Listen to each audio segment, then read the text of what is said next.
আমাৰ এইটো 2020 পাম্প হৈছে। এইখিনি সময়ত আমি সদায় আহোঁ মাজুলীলৈ আৰু নতুন উদীয়মান যোনখিনি শিল্পী ক্ৰিয়েটাৰ্ছ আৰ্টিষ্ট তেওঁলোকক আইডেণ্টিফাই কৰি আমি মাজুলী তেওঁলোকৰ 2-3 দিন কটাওঁ।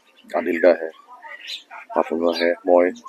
ত' আমি বিৰাট আশাৰে এইখিনি সময় চাওঁ একচুৱেলি। এই বিহুৰ পিছে পিছে মাঘ বিহুৰ পিছে পিছে নতুন গান শুনো, নতুন সৃষ্টি, নতুন ভাৱ আৰু অসমবাসীলৈ মৰম ওলগ জনালোঁ বিহু। এই বছৰটো যাতে ভাল হওক। আমাৰ যোৱা বছৰটোত শেষৰখিনি বৰ খুব বেছি ট্ৰেজিক আছিলে, কিন্তু আকৌ সংগীতেৰে আৰম্ভ কৰিছোঁ। গান হ'ব, সৃষ্টি হ'ব।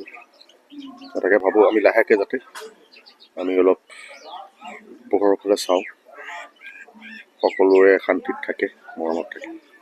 মই ভাবোঁ আমাৰ যোনটো ক্ষতি হ'ল আমি সেইটো ভাবি সেইটো এটা উদাহৰণ লৈ কেনেকৈ ভাল শিল্পীয়ে ভাল সৃষ্টি কৰে আমি সেইখিনি কথাই মনত ৰাখিব লাগে।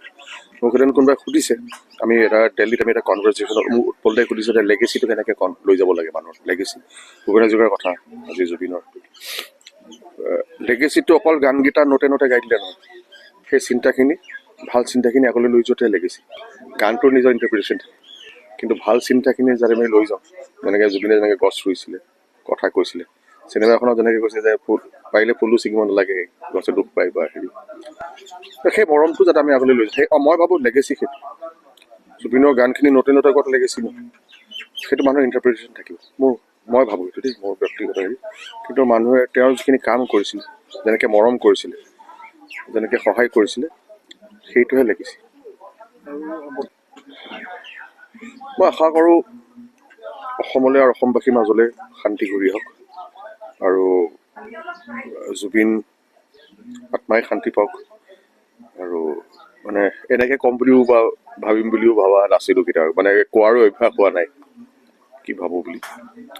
জাষ্টিছটো পাব।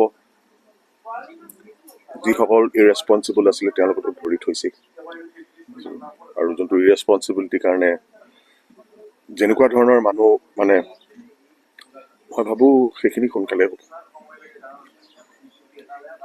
মনগীতক লৈ মানে আমাৰ মনগীতৰ গোটেই কথাটো আছিল আমাৰ যোনখিনি নতুন শিল্পী সদায় আমাৰ এভৰি ইয়াৰ আমি ৰেকগনাইজ কৰোঁ, তেওঁলোকক আমি যাতে এটা সহায় আগবঢ়াব পাৰোঁ in terms of consulting, workshops, idea.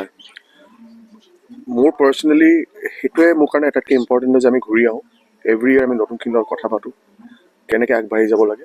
আৰু তেওঁলোকৰ লগত আমি থাকোঁ, তাৰমানে ক'ত প্ৰব্লেম হ'লে এনেকৈ সদায় বোলে জয়দাক ফোন কৰোঁ, সেই হেল্পটো সদায় থাকে। কেনেকৈ কৰোঁ, বহুতো আমি পাৰ্চনেলি গানবোৰ শুনো। ইয়াৰ পিছতো গানখিনি ক'ৰবাত খেলি মেলি হৈছে বা চিন্তা এটাত হৈছে বা বম্বেলৈ গৈছে, যিমানখিনি পাৰোঁ আমি থাকোঁৱেই, তাৰমানে মইতো থাকোঁৱেই। এই সময়খিনি আৰ্টিষ্টখিনিক এই যোনটো ট্ৰানজিশ্যন কেতিয়াবা ভাবে মই কৰিব পাৰিম নে নোৱাৰিম, সেইখিনি যোনটো সহায় লাগে সেইটো কাৰণে আমি আছোঁ। আৰু সেইটোৱে পৰিকল্পনা যেন আমি থাকোঁ, মোৰ কাৰণে সেইটোৱে কথা।